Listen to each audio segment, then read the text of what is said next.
تفتكروا عشان احنا مقاطعين يبقى ما ناكلهاش او ما نعملهاش؟ لا، احنا هنتحداهم وهنعملها احلى مليون مرة من بتاعة المطاعم. بجد طعمها خطير. والله والله عملتها واتنسفت كده من طعمتها ومن ريحتها ومن حلاوتها. عملناها كده بطعم مختلف. عايزه اقول لكم غلب كنتاكي كمان، بجد طعمها تحفه. وعملنا كمان سلطه كول سلو، هتاكلوا صوابعكم وراها. والله والله امشوا على الخطوات وجربوا الوصفه بتاعتي دي، بجد هتدمنوها ومش هتبطلوا تعملوها بالطريقه دي. هنعمل مع بعض النهارده الرز الريزو بالصوص بقى الجبار الخطير ده اللي ما بيختلفش ولا بيتفرق ابدا ابدا عن بتاع كنتاكي. تابعوا معايا الفيديو بقى وشوفوا كمان جمال الكول سلو، بجد تحفه. طبعا الشكل كده والطعم بيتكلم عن نفسه، بجد تحفة. اول حاجة هنحضر الصوص ده اللي هنعمل. اول حاجة مع بعض هنا هنجهز الصوص ده اللي هو بتاع الرز الريزو. تمام. انا عندي هنا نص كوباية كاتشب. تمام، نص كوباية كاتشب. حطيت عليهم معلقتين كبار من الخل. امشوا معايا بكده خطوة خطوة بالمقادير، بجد هتاكلوا احلى رز ريزو في حياتكم. هنا عندي صويا صوص، هاخد منه برضو معلقة كبيرة، يبقى المقدار ده الكوبايتين بس من الرز، كوبايتين من الرز البلدي بتاعنا. حطيت نص كوباية من الكاتشب، عليهم معلقتين كبار من الخل الابيض، حطيت عليهم معلقة كبيرة من الصويا صوص، وهحط عليهم كمان ايه من معلقة كبيرة من الباربيكيو صوص. تمام، الباربيكيو صوص ده هو اللي بيديني الطعم اللي بجد ما بتفرقهوش خالص خالص عن الرز المطاعم بتاع كنتاكي. تمام، اهو معلقة كبيرة كده مليانة من الباربيكيو صوص دي، من اي سوبر ماركت بتجيبيها. وعندي هنا عسل نحل برضو، هحط معلقة كبيرة من عسل النحل. تمام، اهو سهلة جدا جدا جدا، وهتاكلوا احلى رز ريزو في حياتكم، بجد جبار. طعمه والله خطير جدا، مش هتفرقوه ابدا ابدا عن الرز بتاع المطاعم. طبعا ولا هتقولوا بقى ده رز سمك ولا لا لا لا لا, لا خالص. والله والله طعمه كان خطير، والريحة قلبت الدنيا. هنا حطيت بقى التوابل بتاعتي بسيطة جدا. رشة ملح بسيطة، رشة فلفل اسود برضو بسيطة، ورشة بابريكا برضو، يعني ربع معلقة من كل حاجة، ربع معلقة صغيرة ملح وفلفل اسود وبابريكا. كده الصوص بقى معايا جاهز. هقلبه كده وهدمج بقى المكونات مع بعض كويس زي ما قلت لكم. بصوا، نص كوباية كاتشب، معلقتين خل ابيض، معلقة صويا صوص، معلقة باربيكيو، ومعلقه عسل نحل، والبهارات بتاعتنا حطينا ملح وفلفل اسود وبابريكا، ما حطيناش اكتر من كده. والصوص معانا بقى جاهز. مش عايزه اقول لك اصلا ريحته، بنتي كانت واقفه تقول لي ماما ريحه الصوص جميله، بجد كانت تحفه، ريحته خطيره. انا النهارده الصراحه مش هعمل الستريبس في البيت اللي هحطه على الوش، لا انا جايباه كده جاهز وانا هقليه بس. تمام، بس طريقته سهلة جدا جدا للي يحب يعمله في البيت يعني. هنا عندي بقى هنعمل الرز بتاعنا، جهزنا الصوص وركناه، هنعمل بقى الرز بتاعنا. عندي هنا حلة حطيت فيها زيت على زبدة كده بتدي طعم حلو، وحطيت بصلاية كده متوسطة، خرطتها كده تخريطة صغيرة بالسكينة وقلبتها كده، شوحتها لحد ما اصفرت معايا. وبعد كده نزلت هنا بقطع فراخ. ده كان عندي بانيه وقطعته كده قطع صغيرة. لو مش عايزة تعملي الخطوة دي مفيش مشكلة، ما تعملهاش يعني، عادي على فكرة، بس بتديها طعم حلو قوي. هنا شوحت كده قطع الفراخ مع البصلة وكده. هحط بقى التوابل زي ما انت شايفة، فلفل اسود، بابريكا، ربع معلقة صغيرة من ال من الكركم، ونص معلقة صغيرة من السكر. تمام، بهاراتنا سهلة خالص خالص. هنا بعد ما قلبتها تقلبتين، اهو الصوص اللي احنا عملناه مع بعض هحط منه 3 معالق كبار، لا 4 معالق كبار. انا زودت معلقة كمان، يعني حطيت 4 معالق كبار من الصوص اللي احنا جهزناه في الاول. وهقلبه برضو كده تقليبة حلوة. مش عايزه اقولك بقى الريحه هنا كانت فظيعه. طبعا البانيه ده انا مقطعاه زي ما انت قلت لكم قطع صغيره، فهيستوي معايا بسرعه ومش هياخد وقت، ولسه كمان هيكمل سوا مع الرز.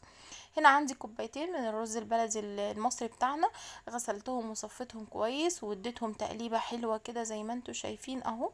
مش عايزه اقولك بقى لونه كان خطير وطعمه بجد والله. والله انا متاكده ان انتوا لو جربتوه هتدمنوه. بجد طعمه كان خطير وريحته كانت فظيعه، ما تفرقهوش ابدا ابدا عن الرز بامانه بتاع المطاعم. هنا قلبته وهحط له بقى ميه سخنه، مش هحط ميه ساقعه. تمام، هحط كده، هعاير بقى الميه بتاعتي. تظبطي بقى معيار الميه بتاعتك دي ميه مغليه. وهحط كده نص معلقه صغيره من مرقه الدجاج.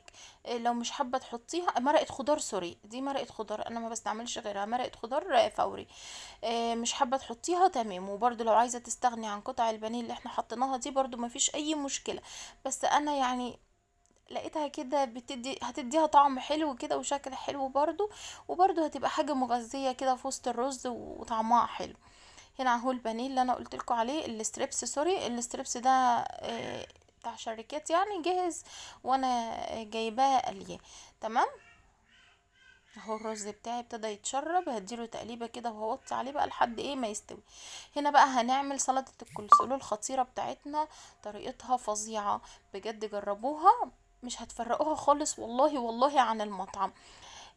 هنا جبت ضربتها في الكبه دي كرنبايه كده صغيره، كرنب السلطه يعني صغيره، وحطيت عليها جزرتين صغيرين، ضربتهم في الكبه زي ما انتوا شايفين كده، فرمتهم في الكب. حطيت نص كوبايه من المايونيز، دي نص كوبايه من المايونيز، حطيت عليها كوبايه من الزبادي، حطيت عليها معلقتين كده من الخل، وهحط عليها نص كوبايه من اللبن.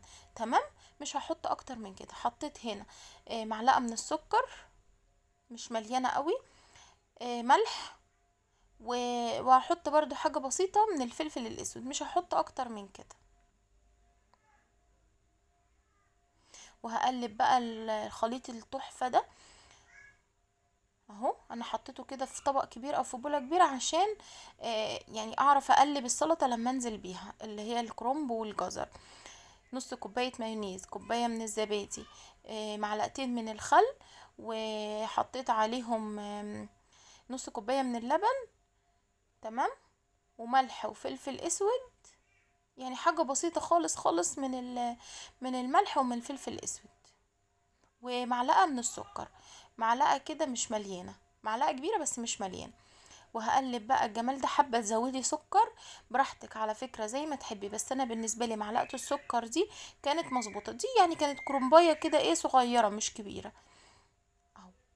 كده بقى الكرنب بقى جاهز معايا، هدخله التلاجة بقى لحد ما هخلص بقيه الوصفه بتاعتنا. بجد كانت خطيره خطيره والله، بذمتكم مش زي سلطه كنتاكي بالظبط كده بجد، واحسن منها كمان. انا جبت العلب دي كده من عند بتاع البلاستيكات بقى عشان اعمل لهم جو كنتاكي بقى والمطاعم والكلام ده. بجد عجبتهم قوي وكلوها بالف هنا وشفا يا رب عليهم. بصوا شكل الرز بجد، طعمه وريحته كان خطير. وبصي قطع الفراخ كمان محلياه بزياده بامانه، يعني حطي قطع فراخ كده ما تستخسريش وما تبخليش، بجد هتديكي طعم حلو جدا. هنا حطيتها بقى في العلب ورصيت قطع الستريبس بتاعتي كده المقرمشه الخطيره دي اهو. كتري كتري كده بقى، هما بيحطوا لنا حتتين كده تلاتة، لا احنا نكتر بقى. وهنا الصوص اللي احنا عملناه كده في الاول حطيته في كيس سندوتشات كده وخرمته ونزلت بقى بيه. ودوقي احلى طبق ريزو في حياتك بجد خطير. مين قال يا جماعة ان احنا مش هناكل الاكل ده تاني؟ لا احنا هنعمله بطعم احلى وانضف. وبصوا خطير بجد ومش مكلف كمان، حاجة بجد خطيرة اهو. بصي شكله ولونه كمان وريحته خطير بجد، سهل جدا وسريع، وجبة حلوة كده وتفرحي ولادك بقى بجد. والسلطة كانت لذيذة جدا وطعمها تحفة، وعملت لهم كمان بطاطس والمشروب بقى بتاعهم، وعيشوا بقى اكنكم قاعدين بقى خرجتيهم واكلتيهم بره وظبطتيهم كده بألف هنا وشفا يا رب على كل اللي كل. اتمنى ان انتوا تجربوا الوصفة دي بجد والله هتعجبكم جدا، سهلة كده وبسيطة وطعمها كان خطير بجد، هتعجبكم جدا. واتمنى ان انتوا تحطوا لي لايك وتشتركوا في القناه وتفعلوا الجرس عشان يوصلكم مني كل فيديو جديد انا بنزله، عشان كمان تشجعوني ان انا انزل لكم فيديوهات جديده. يا جماعه ما تبخلوش عليا باللايك، حطوا لي لايك لايك لايك، عايزه لايكات كده كتير. بجد تحفه تحفه، هيعجبكم جدا جدا الاكل ده. اشوفكم بقى في فيديو جديد واقول لكم مع الف سلامه، باي باي.